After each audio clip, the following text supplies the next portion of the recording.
Hello everyone, welcome to Advait education. तो चलिए इस लेक्चर में हम लोग देखने वाले हैं टाइप ऑफ सोर्सेज के बारे में। लास्ट लेक्चर में हम लोगों ने क्या देखा, बहुत ही फंडामेंटल पैसिव एलिमेंट्स के बारे में मैंने बात किया। इस लेक्चर में क्या बात करेंगे, टाइप ऑफ सोर्स के बारे में बात करेंगे यार। तो चलो कॉपी उठाओ, पेन में आप लोग लिखो, हेडिंग डालो, टाइप ऑफ सोर्सेस। सोर्सेस के बारे में कंप्लीट बातें करने वाले हैं कि भाई कितने टाइप के सोर्स आपके पास अवेलेबल होता है, क्या होता है सोर्स, वोल्टेज सोर्स क्या है, करंट सोर्स क्या है, डिपेंडेंट क्या है, इंडिपेंडेंट क्या है, सबके बारे में बातें करेंगे इस लेक्चर में। ओके, तो चलिए स्टार्ट करते हैं। यहाँ पे हम लोग टाइप ऑफ सोर्सेस के बारे में, हेडिंग हमारे पास है types of sources, types of sources. Okay, तो यहाँ पे हेडिंग डाल लो आप, टाइप ऑफ सोर्सेस। यदि मैं सोर्स की बात करूं, यदि मैं सोर्स की बात करूं कि मेरे पास कितने टाइप का सोर्स होता है, तो सिंपल सी बात है यार, मेरे पास यदि मैं सोर्स की बात करूं तो मेरे पास वोल्टेज सोर्स और करंट सोर्स, ये दो टाइप का होगा। लेकिन हम लोग क्लासिफिकेशन इसको कैसे करते हैं, हम लोग क्लासिफिकेशन इसको इस तरीके से करते हैं, एक इंडिपेंडेंट सोर्स और एक डिपेंडेंट सोर्स, हम लोग इस तरीके से क्लासिफिकेशन करते हैं। ठीक है, तो फर्स्ट मैं यहां पे लिखना चाहूंगा इंडिपेंडेंट सोर्स। ये मेरे पास है इंडिपेंडेंट सोर्स, इंडिपेंडेंट सोर्स, इसके बारे में लिखना चाहूंगा। सेकंड मैं यहां पे लिखूंगा dependent source, dependent source. So independent source and dependent source, two type से, इस तरीके से मैंने दो तरीके का इसका क्लासिफिकेशन किया, एक इंडिपेंडेंट सोर्स के बारे में, एक डिपेंडेंट सोर्स के बारे में। अब इंडिपेंडेंट सोर्स का फिर से क्लासिफिकेशन करूंगा तो मेरे पास होता है वोल्टेज सोर्स और करंट सोर्स। तो यहां पे मैं लिख देता हूं voltage source, voltage sources, and यहां पे लिख देता हूं मैं करंट सोर्सेस के बारे में, राइट।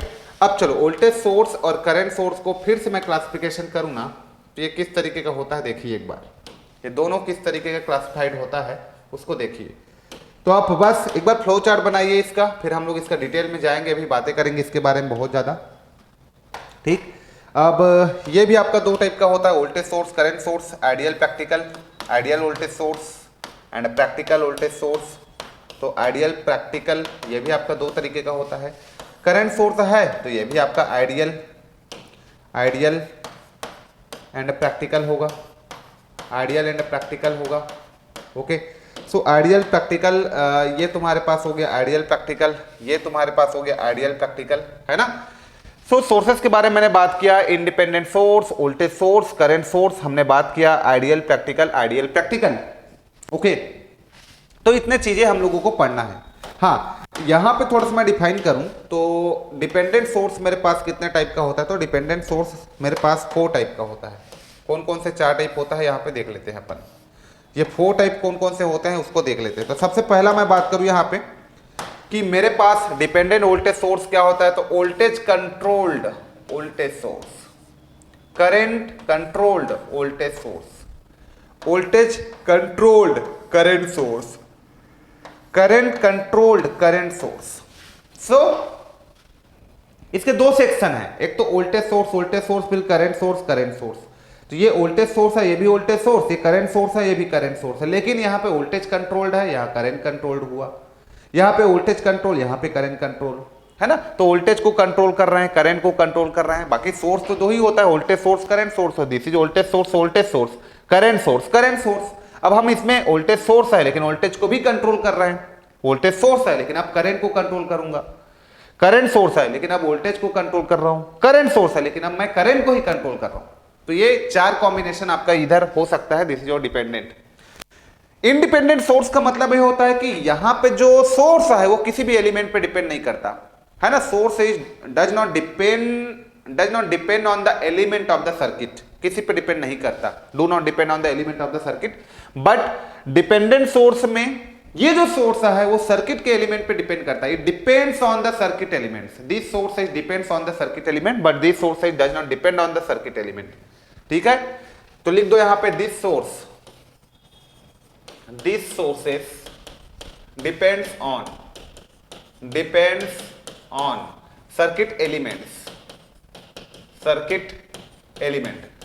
सर्किट के एलिमेंट्स पे डिपेंड करता है। ये जो सोर्स है वो सर्किट्स के एलिमेंट्स पे डिपेंड करता है, ठीक है। तो उसको हम लोग क्या बोलेंगे, डिपेंडेंट सोर्स। तो this sources are depends on the circuit elements, है ना, but this source does not depend on the circuit element. और मैं यहां पे लिख देता हूं मैं this sources does not doesn't depends on circuit, doesn't depends on circuit element, doesn't depends on circuit elements. Okay, तो ये तो सिंपल बेसिक डेफिनेशन हो गया कि what is independent sources, what is dependent sources. So this sources are depends does not depends on the circuit element, circuit के element पे depend नहीं करता। वोल्टेज सोर्स 10 वोल्ट है तो 10 ही वोल्ट रहेगा, वो किसी एलिमेंट पे कोई डिपेंडेंसी नहीं रहेगा।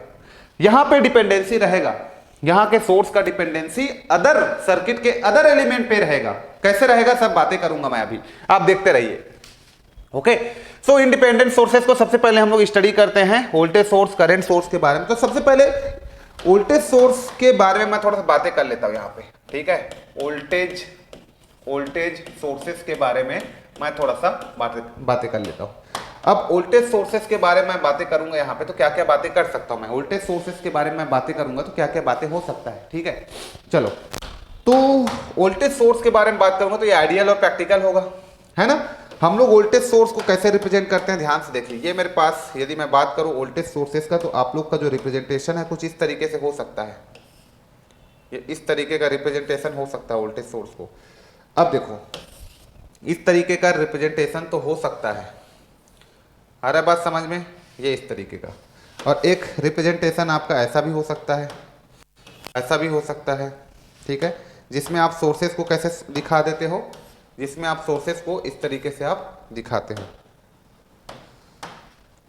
ये और ये बड़ी जो वोल्टेज सोर्स ना, तो आपको जैसे कि यहां पे ऐसा दिखा दिया, इसका मतलब ये हुआ कि ये आपका एसी सोर्स है, ऐसा मैंने दिखा दिया यहाँ पे एसी का साइन अंदर में, और यहाँ पे मैंने भी लिख दिया, तो ये एसी सोर्स है। और ये भी तुम्हारा क्या है, इफ इट इज एसी, तो ये भी जो है तुम्हारा वो भी आरएमएस होगा, भी आरएमएस, भी मैक्सिमम मत लिखना, भी आरएमएस ही होगा। आप भी आरएमएस कंसीडर करना एग्जाम के पॉइंट ऑफ व्यू से, ठीक है। जब तक उसमें लिखा ना जाए कुछ भी, तब तक आप भी आरएमएस ही बोलना उसको। ओके, तो ये तुम्हारे पास एसी सोर्स है, तो ये एसी वोल्टेज सोर्स हुआ। ये क्या हुआ आपका, एसी वोल्टेज सोर्स को हम लोग इस तरीके से डिनोट करते हैं, वोल्टेज सोर्स को। अब इधर देखो, यहां पे जैसे मैंने लिख दिया, इसके अंदर में this is plus this is minus लिख दिया, इसका मतलब ये मेरा हो गया डीसी सोर्स, और ये तुम्हारा एवरेज वैल्यू ऑफ वोल्टेज हो जाएगा, है ना। अब डीसी है तो एवरेज ही रहेगा, तो this is your DC source, this is your DC source, ठीक। I am also taking this is plus this is minus, और ये तुम्हारा भी हो गया, ये तुम्हारा भी हो गया।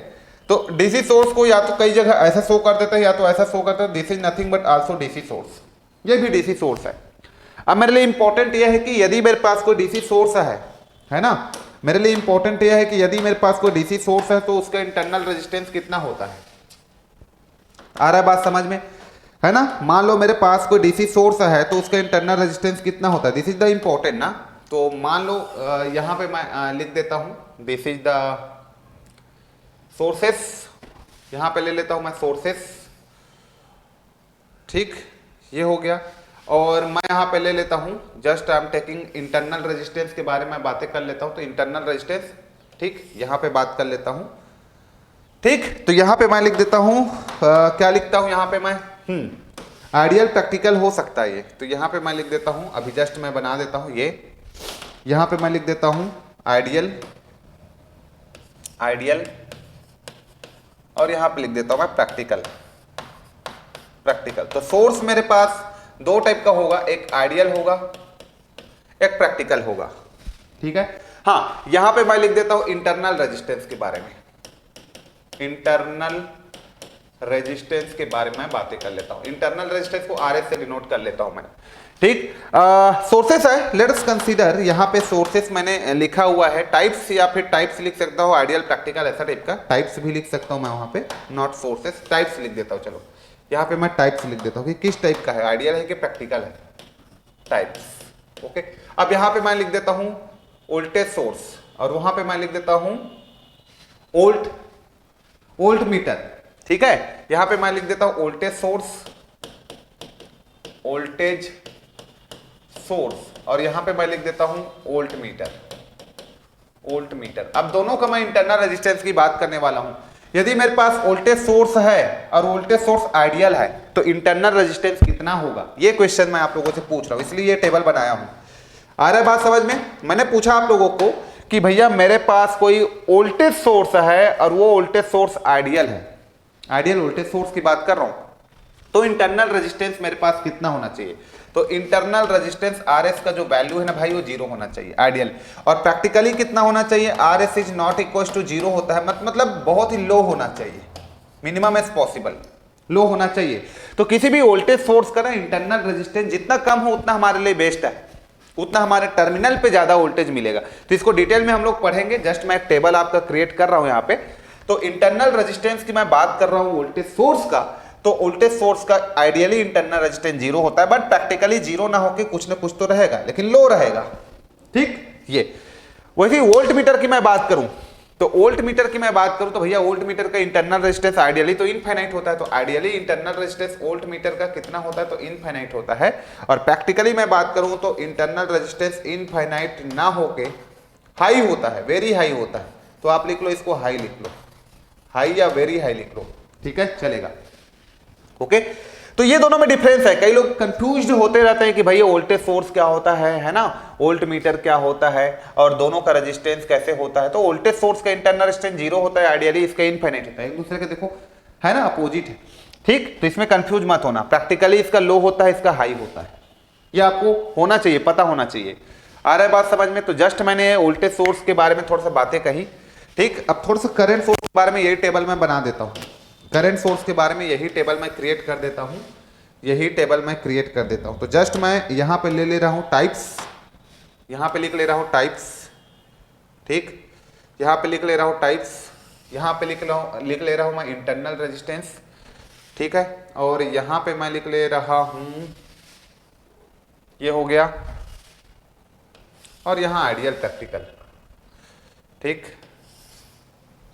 ये तो मैं करंट सोर्स की बात करूं, यहां पे करंट सोर्स की मैं बात करूं तो करंट सोर्स का जो नोटेशन है वो कैसे होता है। दूसरा मैं यहां पे करंट सोर्स की बात करूं, करंट सोर्स की मैं बात करूं तो करंट सोर्स की जब बात करूंगा तो इसका कैसे नोटेशन आप यूज करते हो। तो करंट सोर्स बहुत ही सिंपल है, करंट सोर्स का जो नोटेशन होता है कुछ इस तरीके का होता है। देखो ये तुम्हारा करंट सोर्स, और यहां से आप क्या कर लेते हो, यहां से आप एक इसमें इस तरीके का लगा देते हो।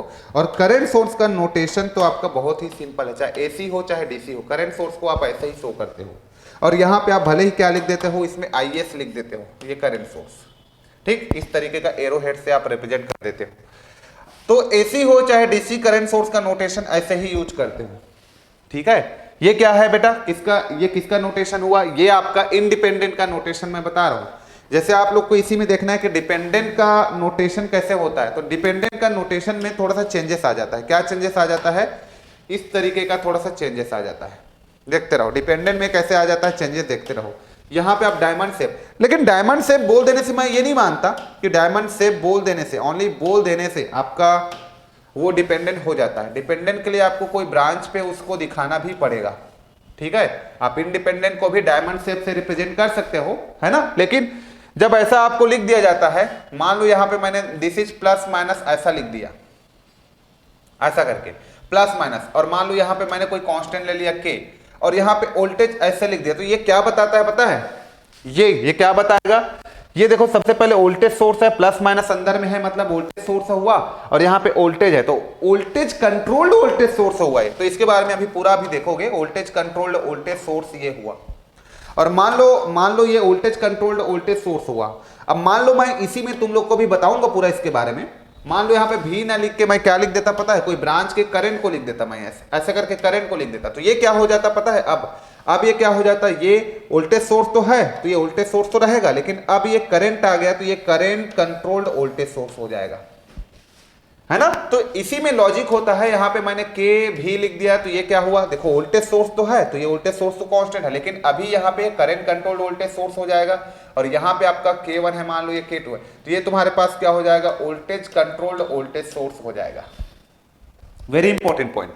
तो ये सारे चीजों को समझो, अभी ये सब चीज को समझो, धीरे धीरे सब चीज क्लियर हो जाएगा आपको। तो ये मैंने बता दिया इसका, ठीक है। तो वैसे करंट सोर्स की मैं बात किया, तो ये हो गया।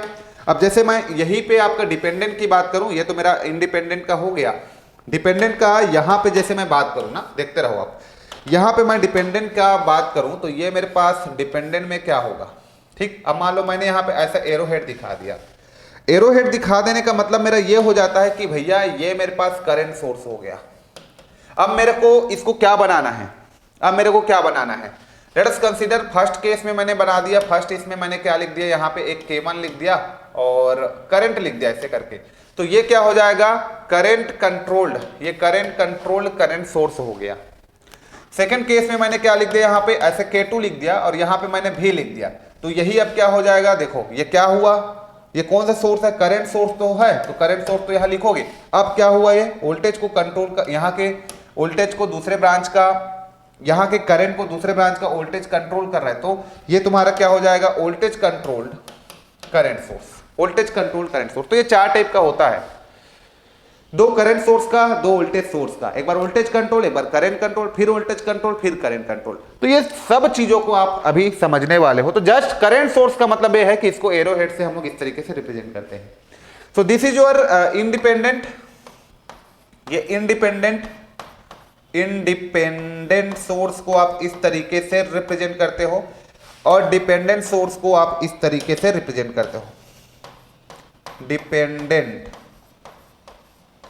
डिपेंडेंट सोर्स को आप इस तरीके से रिप्रेजेंट करते हो, ये इंडिपेंडेंट सोर्स, ये डिपेंडेंट सोर्स, ओके, इस तरीके से आप चीजों को रिप्रेजेंट करते हो। इतना क्लियर हो गया। चलो अब हम लोग यहां पे देखते हैं, ये टेबल के बारे में बात कर रहा था जस्ट, तो करंट सोर्स की जब मैं बात कर रहा था तो यहां पे लिख देता हूं मैं क्या, इंटरनल रेजिस्टेंस, इंटरनल रेजिस्टेंस को मैं यहां लिख देता हूं, ये मेरे पास इंटरनल रेजिस्टेंस हो गया। यहां पे मैं लिख देता हूं करंट सोर्स, करंट सोर्स, और यहां पे मैं लिख देता हूं वोल्टेज सोर्स, वोल्टेज सोर्स, ठीक। यहां पे मैं लिख देता हूं आइडियल टाइप्स। कितने टाइप्स होते हैं, दो टाइप्स, एक आइडियल होता है आपके पास और एक तुम्हारे पास होता है practical, ideal practical, okay, ideal practical. अब देखो ideal practical types, internal resistance, current source, voltage source. देखो यार करंट सोर्स की आप बात करोगे आइडियली, है ना, तो इसका जो इंटरनल रेजिस्टेंस जो होता है, RS जो होता है वो इनफाइनाइट होता है, और प्रैक्टिकली आप बात करोगे तो इसका इंटरनल रेजिस्टेंस जो होता है वो आपका not equal to infinite, but infinite नहीं होता है, बट हाई होता है, वेरी हाई होता है। यहां पे उल्टा हो गया।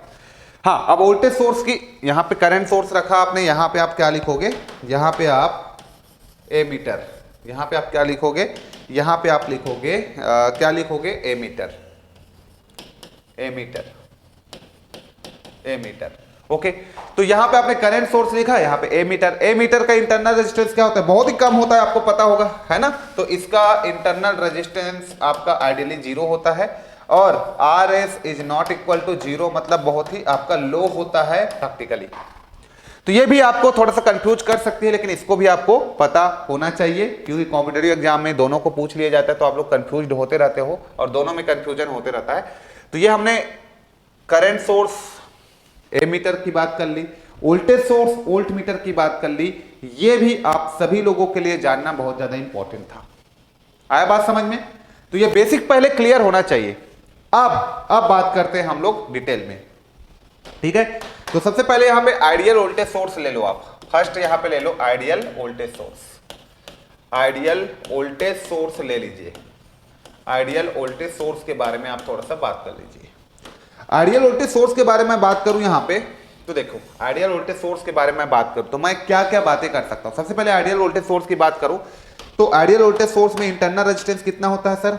आइडियल वोल्टेज सोर्स का इंटरनल रेजिस्टेंस 0 होता है। तो चलो बनाओ पहले, ये डायग्राम बना लो पहले। ये तुम्हारे पास एक आइडियल वोल्टेज सोर्स है और यहाँ पे आप ले लो, यहाँ पे आप ले लो एक सोर्स ले लो, ये इस तरीके का एक सोर्स ले लो, और यहाँ पे ले लो आप एक रेजिस्टेंस ले लो, यहाँ पे एक रेजिस्टेंस ले लो, यहाँ पे भी एक रेजिस्टेंस ले लो, और यहाँ पे भी एक रेजिस्टेंस ले लो, ठीक है। तो चलो मैं जस्ट एक रेजिस्टेंस यहाँ पे बना देता हूँ। Here I am taking a resistance, ये मैंने रेजिस्टेंस ले लिया। क्या इस रेजिस्टेंस को मैं RS बोलूंगा? हाँ, इसको RS बोलूंगा। और क्या मैं इस रेजिस्टेंस को लोड रेजिस्टेंस बोलूंगा? हाँ, ये मेरे पास लोड रेजिस्टेंस है, और ये मेरे पास लोड में फ्लो होने वाली करंट है जो कि सोर्स करंट के बराबर है।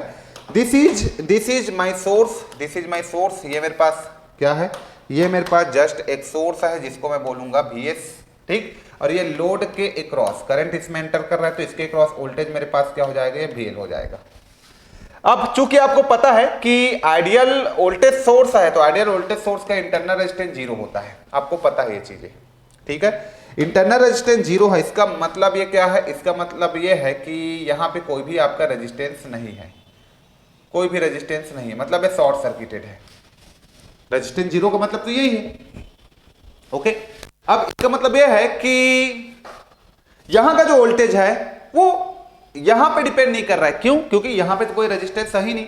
इसका मतलब if it is a plus, यदि ये प्लस है तो ये प्लस प्लस प्लस यहां आ गया, ये माइनस माइनस है, तो प्लस और माइनस के बीच का वोल्टेज क्या है, Vs है, तो यहां भी प्लस और माइनस के बीच का वोल्टेज किससे बराबर होगा, Vs के बराबर होगा। तो फर्स्ट यहां पे ये समझ में आया कि आइडियल वोल्टेज सोर्स में जो VL है, जो आपके पास VL है, लोड वोल्टेज जो है वो किसके बराबर है, Vs के बराबर है। क्यों सर, क्योंकि दोनों के बीच में कोई भी ड्रॉप नहीं है, drop across this point is 0, तो यहां और यहां का वोल्टेज आपका बराबर है क्योंकि यहां का ड्रॉप आपका 0 है, तो ये VL इक्वल टू VS होना चाहिए आइडियल वोल्टेज सोर्स के रूप में। अब तुम मान लो यार, तुम यहां पे एक चीज बताओ मुझे, ये लोड रेजिस्टेंस है, इसको आप बढ़ाते गए वैल्यू इसको बढ़ाते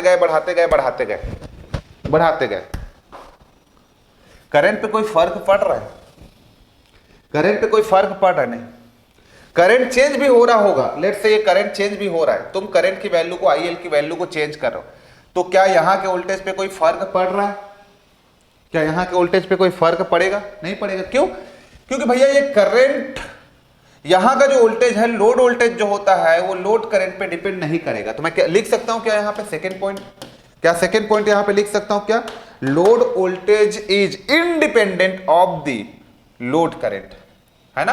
तो load voltage VL is independent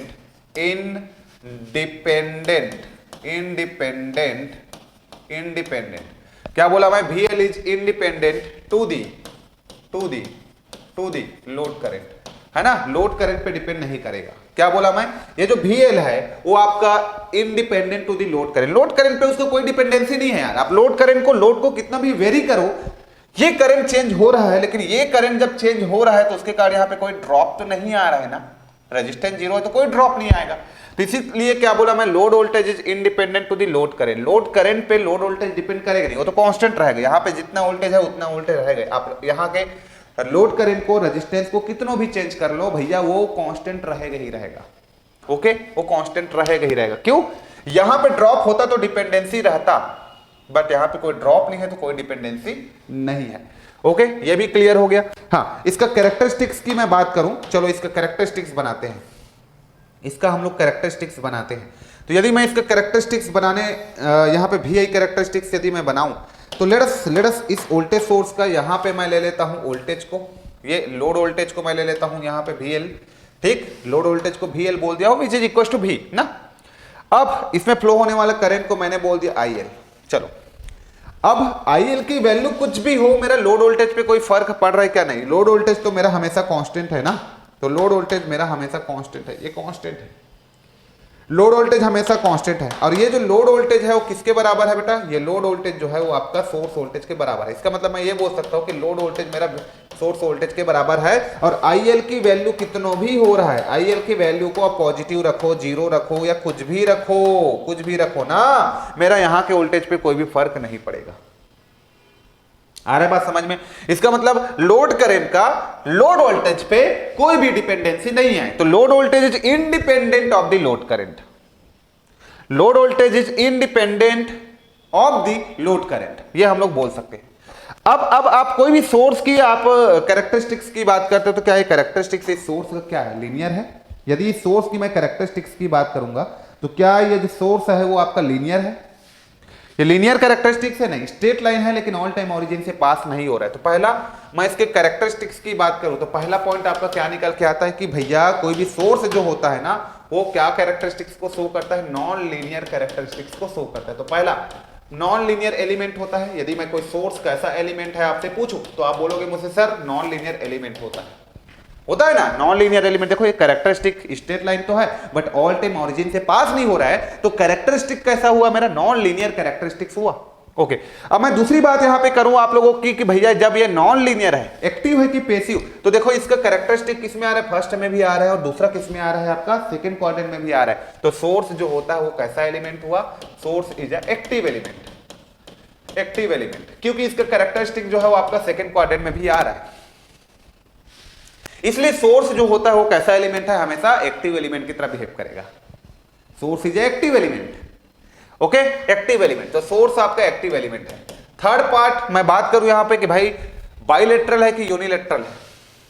अब बाइलेटरल यूनिलेटरल को कैसे डिसाइड करते हो, इंपेडेंस से। तो अरे यार सिंपल सी बात है, यहां पे इंपेडेंस पॉजिटिव, यहां पे इंपेडेंस नेगेटिव, तो यूनिलेटरल हुआ। तो source is a unilateral element. Source कैसा एलिमेंट है, यूनिलेटरल एलिमेंट है। सबको जोड़ो बेटा, आपका क्वेश्चन कुछ भी बन सकता है। Source is a unilateral element. Why it is unilateral element, क्योंकि करंट का जो कंडक्शन या करंट का जो फ्लो होता है वो माइनस से प्लस की ओर हो रहा है। देखो करंट का जो डायरेक्शन है, यदि मैं बोलूं डायरेक्शन की बात करूं तो माइनस से प्लस की ओर करंट फ्लो हो रहा है। देखो डायरेक्शन की बात करूं सोर्स में तो माइनस से प्लस की ओर फ्लो हो रहा है। यदि एनर्जी डिलीवरी की मैं बात करूं, करंट का डायरेक्शन माइनस से प्लस, यदि मैं एनर्जी डिलीवरी की बात करूं तो प्लस से माइनस, एनर्जी डिलीवरी की बात करूं तो प्लस से माइनस। ओके, तो ये सारे चीजों को आप लोग यहां पे पॉइंट आउट कर लिखो आप अच्छे से कि कोई भी सोर्स जो होता है वो नॉन लीनियर एलिमेंट होता है, एक्टिव एलिमेंट होता है, यूनिलेटरल एलिमेंट होता है। ये सारे चीजों को आप अपने कॉपी में लिखिए। Okay, non linear, active, unilateral elements, these are the characteristics of any source. Ideal, एक क्वेश्चन एमसीक्यू आपको पूछा गया है कि आइडियल वोल्टेज सोर्स जो होता है ना, वो लोड करंट पे डिपेंड करता है क्या? नहीं करता बेटा, है ना। आइडियल वोल्टेज सोर्स जो होता है ना, उसका जो लोड वोल्टेज जो होता है वो लोड करंट पे डिपेंड नहीं करता। It's load voltage it does not depend on the load current. तो ये एमसीक्यू आपको पूछा गया था, आप सभी लोग इसको अच्छे से अपनी कॉपी में लिखिए। ओके, ये एमसीक्यू के फॉर्म में आपको पूछा जाता है, कई बार पूछा गया, नॉट ओनली एक बार नहीं, कई बार पूछा गया है ये एमसीक्यू के फॉर्म में। तो ये सबको ना आप अच्छे से नोट डाउन कीजिए अपने कॉपी में। ओके, और देखते हैं मजेदार तरीके से। इसका भी यही कैरेक्टरिस्टिक हमने देख लिया। अब आइडियल के बारे में मैंने इतना बात किया, तो जस्ट मैं ले लेता हूं यार आइडियल वोल्टेज सोर्सेस के बाद में जस्ट अब प्रैक्टिकल को ले लेता हूं। चलो उसमें भी और बहुत सारी चीजें सीखेंगे अभी हम लोग। तो सेकंड हेडिंग डाल लो आप लोग, practical voltage sources, practical voltage sources, source, practical voltage source, ये हेडिंग डालो आप, practical voltage source, practical voltage source, practical voltage source, ठीक, practical voltage source. Practical voltage source की मैं बात करूंगा तो अब क्या करोगे, अब क्या चेंजेस आएगा सर्किट में, अब क्या चेंजेस आएगा। प्रैक्टिकल वोल्टेज सोर्स की मैं बात करूं तो अब क्या चेंजेस आएगा सर्किट में, अब क्या चेंजेस आएगा सर्किट में, ठीक है। प्रैक्टिकल वोल्टेज सोर्स की मैं बात करूंगा तो अब क्या चेंज आएगा। तो देखो यहां पे एक रेजिस्टेंस आएगा, ये यहां पे एक रेजिस्टेंस आएगा, ये ये जो रेजिस्टेंस आपके पास आया ना बच्चा, ये रेजिस्टेंस, इसी को आप क्या बोलोगे, इसका इंटरनल रेजिस्टेंस। और ये तो आपका लोड रेजिस्टेंस है which is all time varying from 0 to infinity. Okay, हाई ऐसा बोल सकते हो। और ये जो सोर्स आपने यहां पे लिखा, this is your plus and this is your minus, this is your VS, ये तुम्हारे पास क्या हो जाएगा, VS हो जाएगा, ये VS हो जाएगा। Okay, so this is practical voltage source, plus minus VS RS RL, clear. अब यहां पे ना सिंपल मैं यहां पे इक्वेशन लगाना चाहूं, लेट अस कंसीडर, मैं सिंपल एक इक्वेशन यहां से लगाना चाहूं तो ये इस तरीके का एक इक्वेशन आप यहां पे दिखा सकते हो, ये इस तरीके से। लेट अस, इसमें एक करंट फ्लो हो रहा है, that is your, this is your VL, और ये जो करंट है आपका IL हो गया। तो IL is nothing but I लिख लो यार, और इसको आप VL इज नथिंग बट आप V लिख लो, कोई फर्क नहीं पड़ेगा, नोटेशन को आप लिखोगे तो अच्छा लगता है ना। तो यहां से लूप लेंगे अपन, तो माइनस का ये मेरे पास अप्लाइंग KVL, चलो KVL अभी पढ़े नहीं हो फिर भी आप KVL अप्लाई कर रहे हो तो चलो ठीक है, इतना तो बनता है यार। अप्लाइंग KVL, ये यहाँ पे अब जरूरत पड़ गया तो क्या करेंगे भाई, अप्लाई तो करना पड़ेगा ना।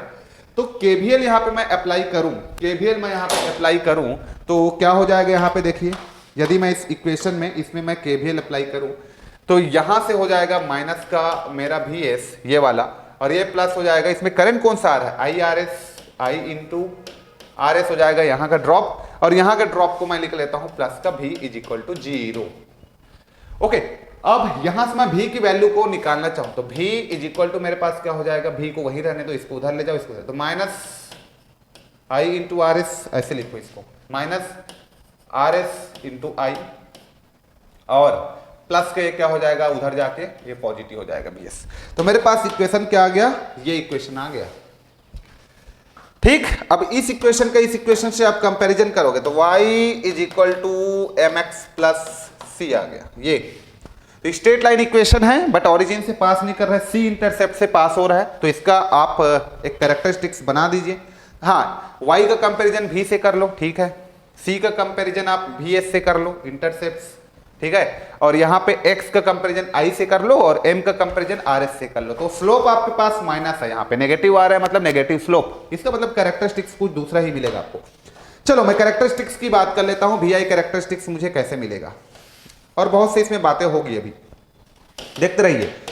अब ये तुम्हारे पास vi कैरेक्टरिस्टिक है, तो y एक्सिस पे मेरा v है तो ये v को ले लिया, और x एक्सिस में मेरे पास i है तो ये जस्ट मैंने किसको ले लिया, क्या करंट फ्लो हो रहा है उसमें, i करंट, तो ये मैंने i को ले लिया। चलो अब इसमें देखो, आप सबसे पहला पॉइंट करंट को 0 रख दो यार, करंट को 0 रख दो तो v जो है vs के बराबर है, तो v जो है vs के बराबर है, ये मेरे पास vs मैंने शो कर दिया करंट को जब मैंने 0 रखा। तो व्हेन करंट इज 0, दो केसेस यहाँ पे बन सकता है, when current i is equal to 0, when i is equal to 0 है तो आपका जो v है वो किसके इक्वल है, vs के इक्वल है, करेक्ट।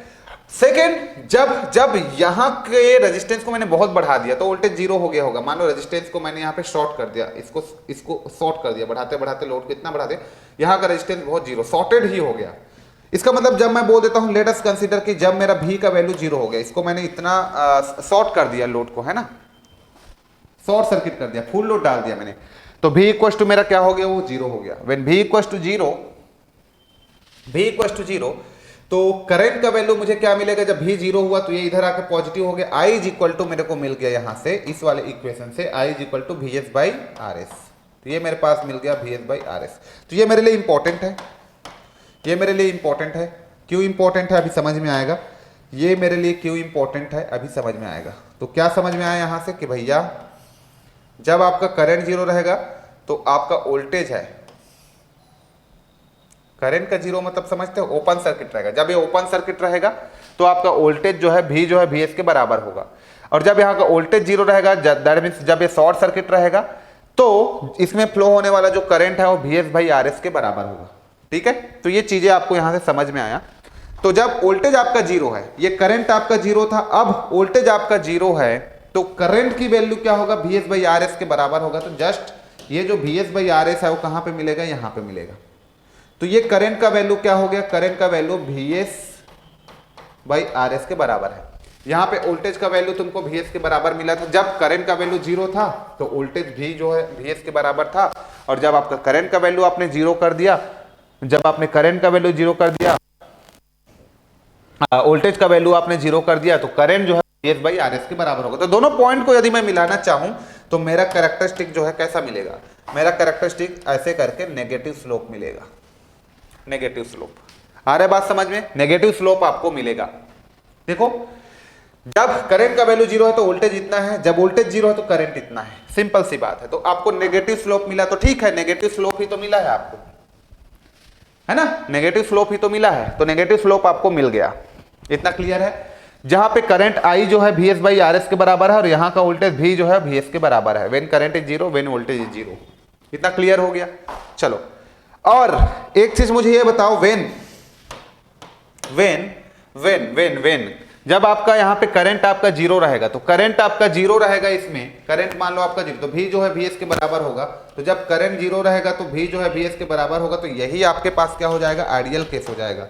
तो ये जो वैल्यू आपको मिला यहाँ पे, यही तुम्हारा क्या हो जाएगा, आइडियल है, ये आइडियल है। और ये जो तुम्हारा क्या हो गया, प्रैक्टिकल हो गया, practical voltage source, ideal voltage source, ठीक है। So this is your practical voltage source, this is your ideal.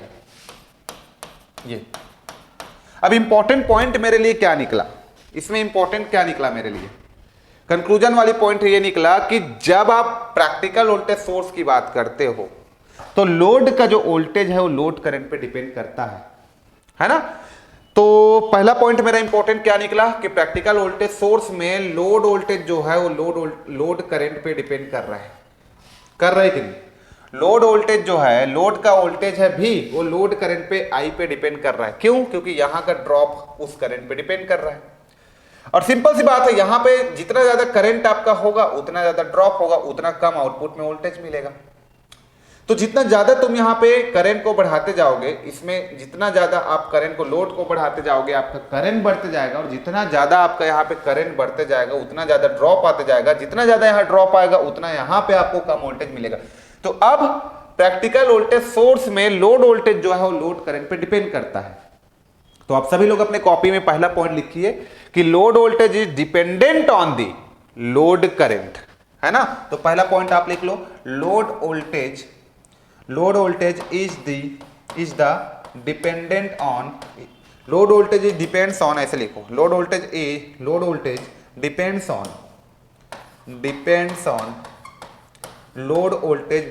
on load current, है ना। Load voltage depends on load current पे डिपेंड करता है।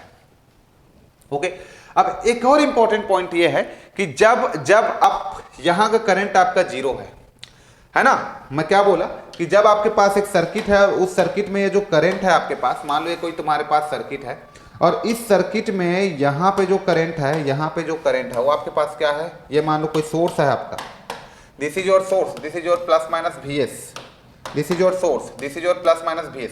ओके, और ये तुम्हारे पास क्या है, यहाँ पे आपके पास एक रेजिस्टेंस है, ठीक, यहाँ पे आपके पास एक रेजिस्टेंस है, तो दिस इज योर रेजिस्टेंस।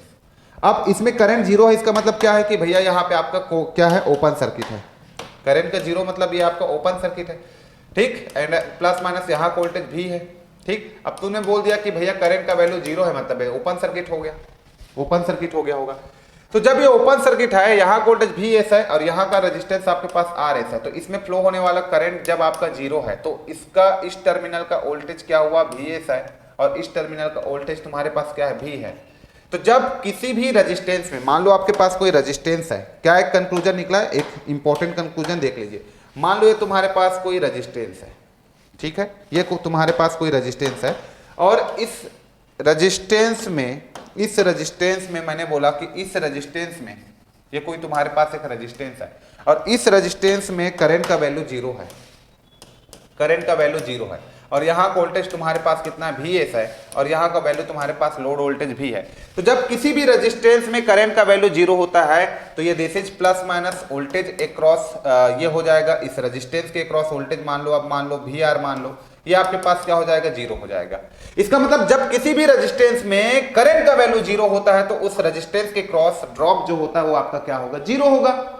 अब जब यहां पे ड्रॉप आपका जीरो होगा, इसका मतलब ये हुआ कि दोनों एंड टर्मिनल का वोल्टेज इक्वल होगा। तो जब किसी भी रेजिस्टेंस, किसी भी एलिमेंट के क्रॉस करंट आपका जीरो है, तो एंड टर्मिनल वोल्टेज आपका क्या होगा, इक्वल होगा, है ना। When the current across any element is zero, then the end terminal voltage across that element is equal, ठीक। तो इसको लिख लो, ठीक। तो किसी भी एलिमेंट के क्रॉस करंट का वैल्यू जब जीरो होगा, the value of current in any element is zero, then the end terminal voltage of that element will be equal, वो इक्वल आपका होगा, वो आपका इक्वल होगा। तो चीजें इस तरीके से आप लोग करो, इस तरीके से आप लोग लिखिए, इस तरीके से आप लोग लिखिए, है ना।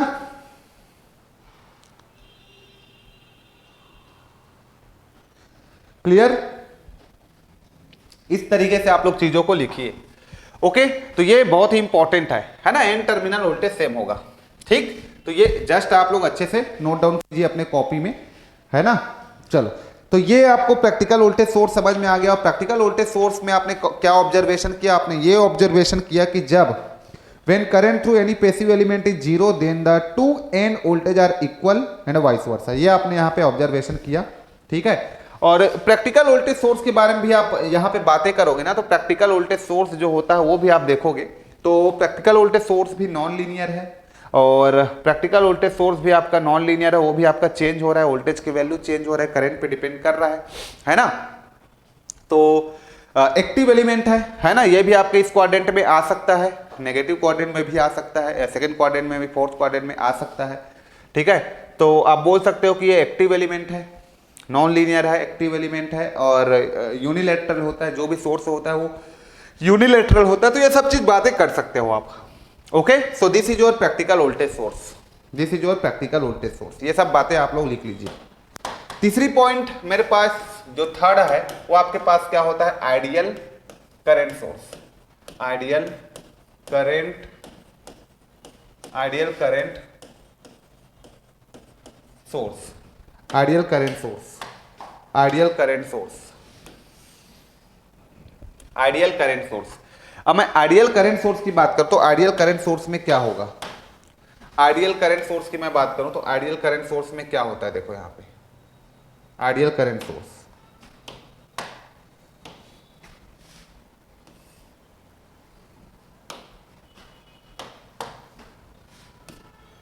आइडियल करंट सोर्स, मान लो तुम्हारे पास कोई आइडियल करंट सोर्स है ये, ओके, और आइडियल करंट सोर्स है ये, तुम्हारे पास कोई लोड रेजिस्टेंस है, लोड रेजिस्टेंस, ये तुम्हारे पास लोड रेजिस्टेंस हो गया, this is plus minus voltage across load and this is the current across load. Okay, so यहां पे जो रेजिस्टेंस है वो आप कैसे शो करते हैं, पैरेलल में इसके, है ना, तभी तो आपका ये है ना। तो ये जो रेजिस्टेंस है आइडियली जो रेजिस्टेंस है इसका वो कितना होना चाहिए, this is the important, ideally इसका जो रेजिस्टेंस है वो कितना होना चाहिए, इसका जो रेजिस्टेंस है वो कितनी होनी चाहिए। तो इसका जो रेजिस्टेंस है, जस्ट मैं बोलूं यहाँ पे ये R, ये सोर्स रेजिस्टेंस है, ये कितना होना चाहिए। तो ये मेरे लिए इंपॉर्टेंट है, ठीक, ये मेरे लिए इंपॉर्टेंट है, तो ये मेरे लिए इंपॉर्टेंट है,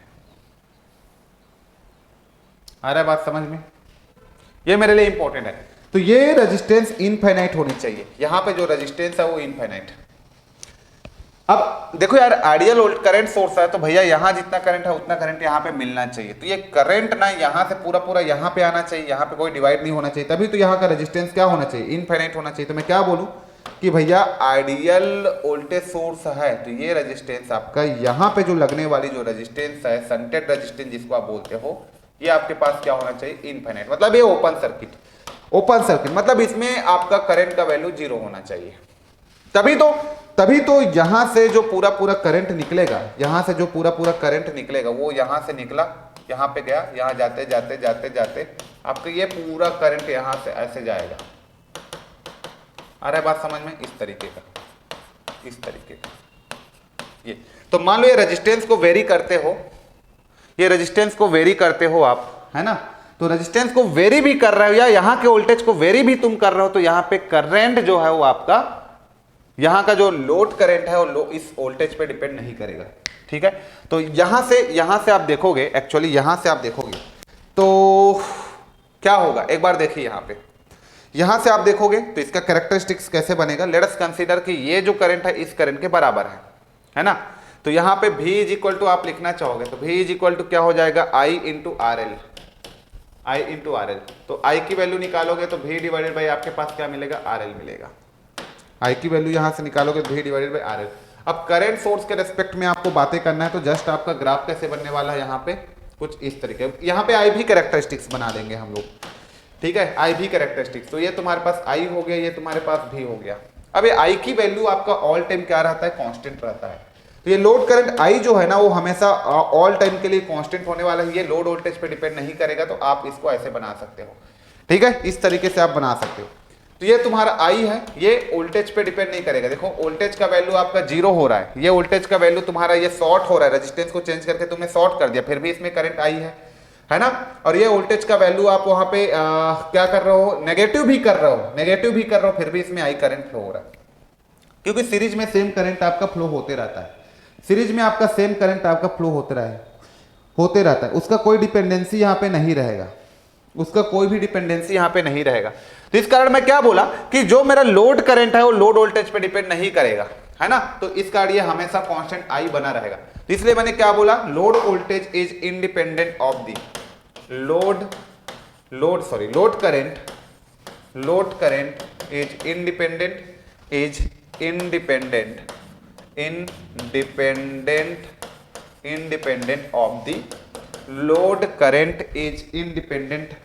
of the load current is independent of the load voltage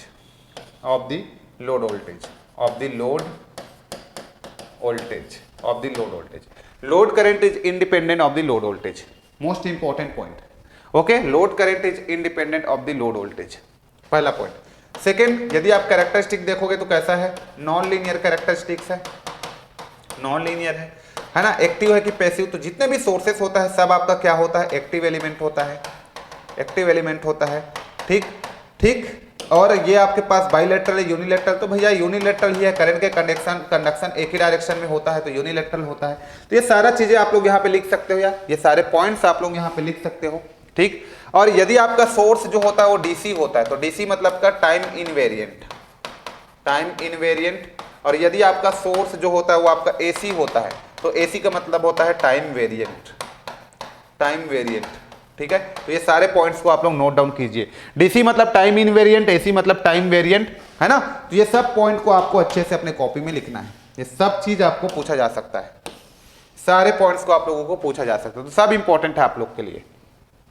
ठीक, ओके, तो ये सब आप आइडियल करंट सोर्स के लिए आपको पता होना चाहिए। ठीक है, इसका कोई लोड करंट का लोड वोल्टेज पे कोई डिपेंडेंसी नहीं रहता है। चलो चौथा पॉइंट हम लोग देख लेते हैं जल्दी से, इसको थोड़ा जल्दी जल्दी मैं इसलिए कर रहा हूं ताकि छोटा छोटा चीज है ये। ठीक, आइडियल के बाद अब मैं लिखता हूं प्रैक्टिकल करंट सोर्स, यहां पे practical current source, practical current source, practical current source, practical current source, practical current source की मैं बात करूं, यहां पे प्रैक्टिकल करंट सोर्स की मैं बात करूं। चलिए, तो प्रैक्टिकल करंट सोर्स ऑलरेडी मैं बना चुका हूं, तो just I am taking and this as a copy, cut कर देता हूं मैं, यहां पे ऑलरेडी बना चुका हूं ये प्रैक्टिकल करंट सोर्स, तो यहां पे मैं लिख देता हूं practical current source, 4th number ये। अब प्रैक्टिकल करंट सोर्स की मैं बात करूंगा तो यहां पे लेट अस कंसीडर कि यहां वोल्टेज भी है, तो इसके क्रॉस भी वोल्टेज मेरा क्या होगा, भी होगा।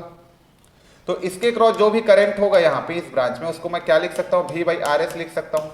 अब यहाँ पे मैं KCL पढ़ा नहीं हूँ, फिर भी KCL अप्लाई कर सकता हूँ, तो यहाँ पे मैं KCL अप्लाई करूंगा, अप्लाइंग KCL। ठीक है, अप्लाइंग KCL एट पॉइंट, कोई पॉइंट का नाम दे दो, तो जस्ट मैं वहां पे KCL अप्लाई करूं, अप्लाइंग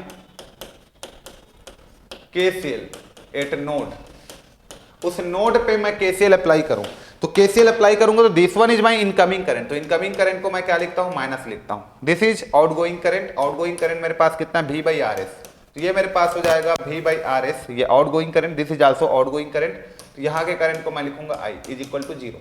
अब यहां से मैं I की वैल्यू को कैलकुलेट करना चाहूं तो I की वैल्यू को निकालूंगा यहां से, तो I इज इक्वल टू मेरे पास क्या आ गया, ये उधर गया माइनस हो गया, तो माइनस का V/RS हो गया, ये उधर गया प्लस हो गया, ये मेरे पास हो गया। इसलिए y इक्वल टू आपने y एक्सिस में आपने करंट को लिया था और x एक्सिस में आपने वोल्टेज को लिया था, इसी कारण। ठीक है, तो ये इक्वेशन के कारण, तो ये आपको फाइनल इक्वेशन मिल गया, this is your final equation. अब यहाँ पे आप चेक करो यार, यहाँ पे आप चेक करो कि भैया जब आपके पास, यहाँ पे चेक करो आप कि जब आपके पास करंट का वैल्यू 0 रहेगा तो क्या होगा, आप चेक कीजिए कि जब यहाँ पे करंट का वैल्यू 0 रहेगा तो क्या होगा, है ना। तो सबसे पहला यहाँ पे मैं चेक कर लेता हूँ कि जब मेरा वोल्टेज 0 है, मान लो वोल्टेज मेरा 0 है, तो करंट का वैल्यू I जो है वो आपका IS के बराबर है। और जब मेरा करंट का वैल्यू 0 है, मान लो मैं करंट का वैल्यू को 0 ले लेता हूँ, तब मेरे पास V का जो वैल्यू है ना वो IS इंटू RS के बराबर होगा।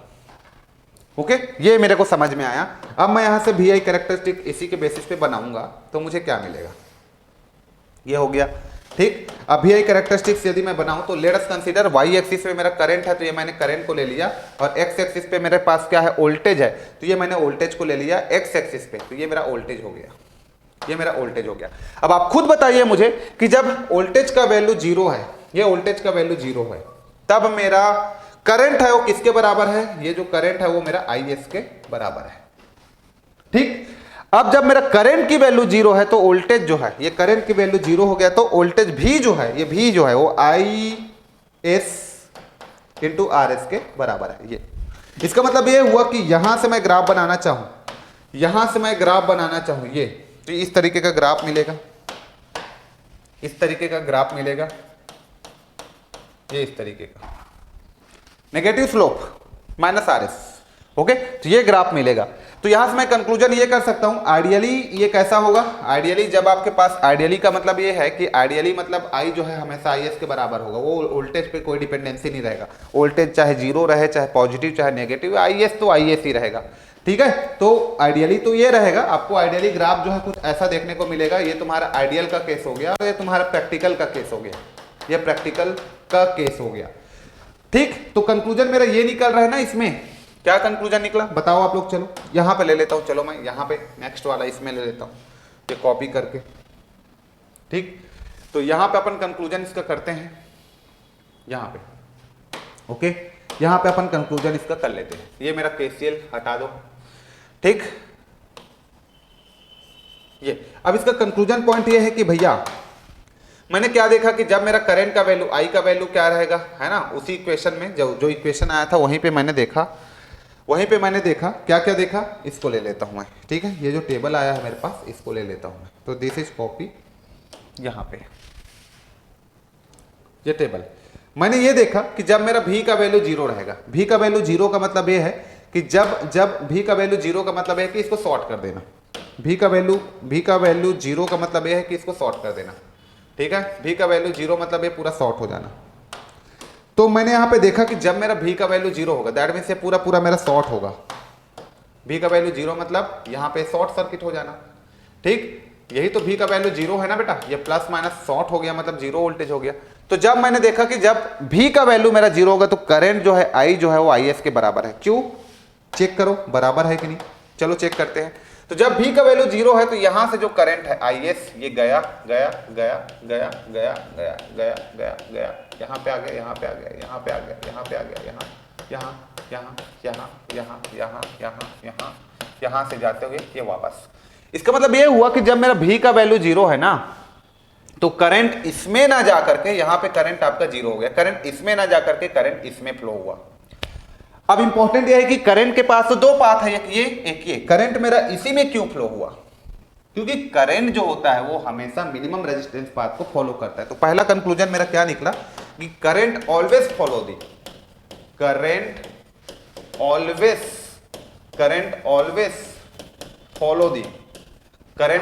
Follow the minimum resistance path, minimum resistance path, current always follow the minimum resistance path, current always follow the minimum resistance path. Most important conclusion, current always follow the minimum resistance path, है ना, current हमेशा minimum resistance path को follow करता है, ठीक है। इसका मतलब जब यहां पे आपका पूरा करंट जीरो, तो करंट यहां पे zero, when the current is equal to zero so the voltage across this element should be also zero, क्योंकि I इज इक्वल टू आपका RS, तो यहां पे कोई करंट ही नहीं है तो यहां पे वोल्टेज जीरो। तो जब कोई रेजिस्टेंस को डायरेक्टली आप शॉर्ट कर देते हो तो उसके क्रॉस वोल्टेज क्या हो जाता है, जीरो हो जाता है, उसके क्रॉस वोल्टेज क्या हो जाता है आपका, जीरो हो जाता है, उसके क्रॉस वोल्टेज आपका क्या हो जाता है, जीरो। तो कोई भी आपके पास कोई भी जितने भी रेजिस्टेंस पैरेलल में कनेक्टेड है, एक बार आप शॉर्ट कर दिए मतलब सारे रेजिस्टेंस का वैल्यू खत्म, सब शॉर्ट सर्किटेड हो जाएगा, सब जीरो हो जाएगा, उसके क्रॉस वोल्टेज क्या हो जाएगा आपका, जीरो हो जाएगा। इतना क्लियर, उसके क्रॉस वोल्टेज आपका जीरो हो जाएगा। तो ये सारे चीजें ना आप लोगों को क्लियर होना चाहिए कि भाई current always follow the minimum resistance path, ये हो जाता है ना। और जब किसी भी रेजिस्टेंस के क्रॉस, मान लो यहाँ पे आपके पास इस तरीके का आपके पास कोई सर्किट है ऐसे करके, जिसमें बहुत सारे रेजिस्टेंसेस कुछ इस तरीके से पैरेलल में कनेक्टेड है ना, इस तरीके से, ठीक, इस तरीके से लेट अस कंसीडर कि बहुत सारे रेजिस्टेंस जो है पैरेलल में इस तरीके से कनेक्टेड है, ये इस तरीके का, ठीक, ये रेजिस्टेंस हो गया, ये रेजिस्टेंस हो गया, ये रेजिस्टेंस हो गया, आपने इसको शॉर्ट कर दिया मतलब इन सब का इक्विवेलेंट रेजिस्टेंस जीरो हो जाएगा, आर इक्विवेलेंट जीरो हो जाएगा। तो ये सब चीज को आप समझिए थोड़ा, इक्विवेलेंट रेजिस्टेंस जीरो हो जाएगा, इसको आपने एक बार शॉर्ट कर दिया, रेजिस्टेंस जीरो जीरो जीरो सब शॉर्टेड हो गया, ओके। तो इसको आप लोग समझिए, ठीक। तो ये आपको समझ में आ गया कि current always follow the minimum resistance path, this is the most important conclusion, यही कंक्लूजन आपको चाहिए था, है ना, मोस्ट इंपॉर्टेंट कंक्लूजन है, ठीक है। इन practical current source load current is a function of, हाँ, और दूसरी पॉइंट मेरे पास क्या निकला, दूसरा पॉइंट मेरे पास ये निकला कि इन practical current source, in practical current source load current in practical current source load current is the function of load current is the function of load voltage। हाँ, लोड वोल्टेज पे डिपेंड कर रहा है।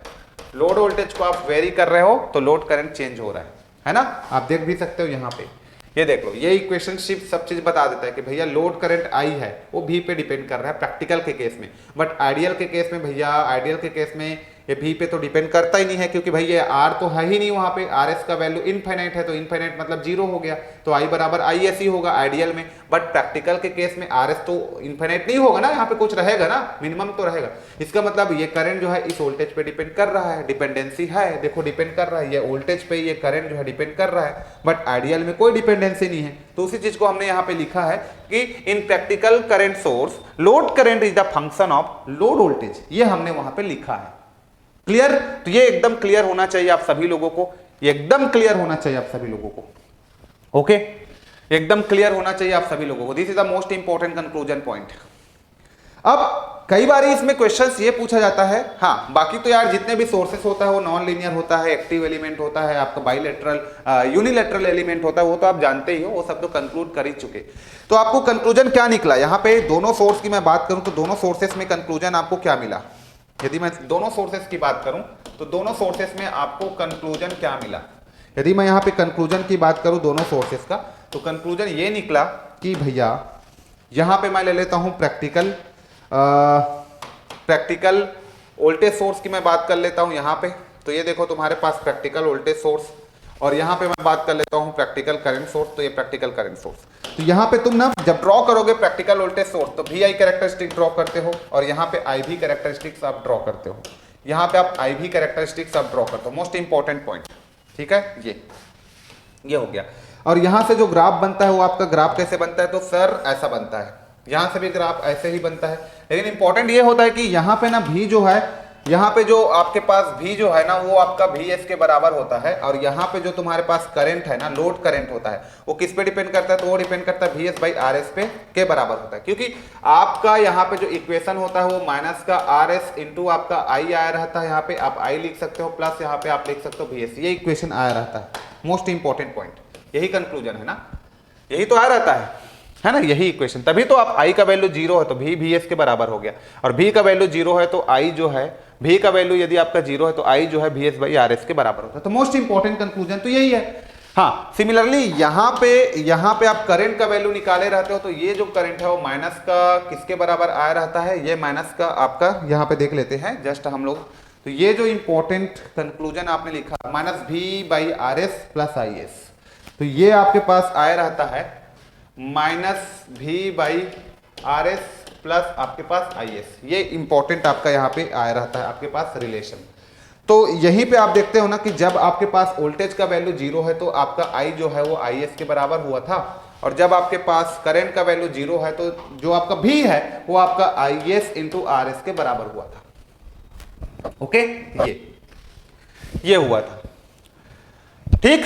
इसका मतलब ये तुम्हारा क्या हुआ? ये प्रैक्टिकल वोल्टेज सोर्स का कैरेक्टरिस्टिक्स हुआ, प्रैक्टिकल वोल्टेज सोर्स का कैरेक्टरिस्टिक्स हुआ, और ये तुम्हारे पास किसका कैरेक्टरिस्टिक्स हुआ? प्रैक्टिकल करंट सोर्स का, प्रैक्टिकल करंट सोर्स। अब मेरे लिए इंपॉर्टेंट ये है कि ये जो कैरेक्टरिस्टिक्स आया है, यदि इसी कैरेक्टरिस्टिक्स को देखना ध्यान से, क्या मैं सोर्स कन्वर्जन कर सकता हूं वोल्टेज सोर्स को करंट में और करंट को वोल्टेज में? प्रैक्टिकल का देखो आप, प्रैक्टिकल का देखो।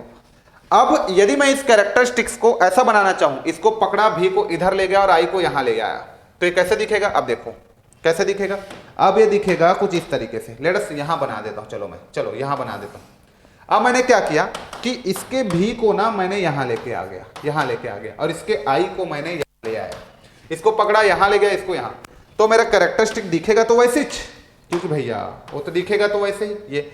लेकिन ना इंपॉर्टेंट यह है कि भी जो है यहाँ पे, ये जो भी है ना, ये जो भी है वो किसके बराबर हो गया? यहाँ पे भी जो है यहाँ पे IS RS के बराबर हो गया। ठीक है, ठीक, यहां पे ये पॉइंट, और ये जो है I जो है वो किसके बराबर है, IS के बराबर है। अब तुम ना इसका इसके साथ कंपैरिजन करो, इसका इसके साथ कंपैरिजन करो, तो आप कंपैरिजन कर पा रहे हो कि ये VI कैरेक्टरिस्टिक है, ये भी VI कैरेक्टरिस्टिक है। भैया सेम सेम कैरेक्टरिस्टिक का कंपैरिजन कर पाते हैं हम लोग, VI का। IB और VI का कैसे कर ले, इसलिए चेंज किया अपन। IB और VI का नहीं कर सकते थे ना, तो इसलिए VI है तो ये भी VI होना चाहिए। अब आप यहां पे देख रहे हो कि VS की बराबर कौन VS के बराबर में क्या है, IS RS है। दोनों से कंपैरिजन किए तो आपको ये जो VS का जो वैल्यू है वो किसके बराबर मिला, हाँ IS RS के बराबर मिल गया, पहला इंपॉर्टेंट पॉइंट। और दूसरा यहाँ पे आप देख पा रहे हो कि यहाँ पे आपका जो करंट है IS ये किसके बराबर आ रहा है, तो ये IS आ रहा है BS बाई RS के बराबर आ रहा है। मतलब यहां से दोनों कंडीशन को सेटिस्फाई तो कर रहे हैं, दोनों कंडीशन को मेरा सेटिस्फाई कर रहा है। आ रहा है बात समझ में, दोनों कंडीशन को सेटिस्फाई कर रहा है। इसका मतलब ये हुआ कि प्रैक्टिकल वोल्टेज सोर्स को प्रैक्टिकल करंट सोर्स में आप चेंज कर सकते हो, और प्रैक्टिकल करंट सोर्स को प्रैक्टिकल वोल्टेज सोर्स में आप चेंज कर सकते हो। तो प्रैक्टिकल सोर्सेस का सोर्स कन्वर्जन पॉसिबल है, बट प्रैक्टिकल सोर्सेस का सोर्स कन्वर्जन पॉसिबल है, बट आइडियल सोर्सेस का सोर्स कन्वर्जन पॉसिबल नहीं है। ठीक है, तो just one more important things, जैसे कि मेरे पास ये प्रैक्टिकल वोल्टेज सोर्स है, तो प्रैक्टिकल वोल्टेज सोर्स को मैं कैसे शो करता हूं, दिस इज प्लस माइनस, और ये मेरे पास वोल्टेज हो गया, रेजिस्टेंस हो गया। तो ये मेरे पास रेजिस्टेंस हो गया RS, और ये मेरे पास वोल्टेज हो गया VS। और इसको मैं कैसे लिखता हूं, इसको मैं लिख देता हूं, इसको मैं कैसे बनाता हूं, प्रैक्टिकल करंट सोर्स को मैं बनाता हूं, दिस इज माई IS, तो ये मेरा IS हो गया। ठीक है, और यहां पे मैं जस्ट एक रेजिस्टेंस ले लेता हूं, दैट इज RS। तो ये मेरे पास क्या हो गया, ये प्रैक्टिकल करंट सोर्स, और ये मेरा प्रैक्टिकल वोल्टेज सोर्स। तो प्रैक्टिकल वोल्टेज सोर्स और प्रैक्टिकल करंट सोर्स को मैंने बना लिया। अब इंपॉर्टेंट ये है कि ये VS को क्या लिख सकता हूं, तो ये VS को मैं लिख सकता हूं यहां पे, इस VS को मैं लिख सकता हूं, इस VS को मैं लिख सकता हूं IS RS लिख सकता हूं मैं। IS क्या है, इसमें फ्लो होने वाला करंट है। ठीक, और ये IS को क्या लिख सकता हूं, तो ये IS के जगह में मैं लिख सकता हूं VS बाई RS। देखो यहां से तो आराम से मैं चेंज कर सकता हूं, इस सोर्स को इसमें, इस सोर्स को इसमें। यही आपका सोर्स कन्वर्जन है। आ रहा है बात समझ में, यही आपका सोर्स कन्वर्जन है, यही आपका सोर्स कन्वर्जन है। ओके, तो चलो इस लेक्चर में मैं इतना ही करता हूं, फिर एक और लेक्चर इसका पार्ट 2 बनेगा, उसमें मैं आप लोगों को थोड़ा और बताऊंगा, डिपेंडेंट सोर्स के बारे में भी बातें करूंगा, सोर्स कन्वर्जन के बारे में भी बात करूंगा। तो मिलते हैं नेक्स्ट लेक्चर में, till then take care, thank you so much.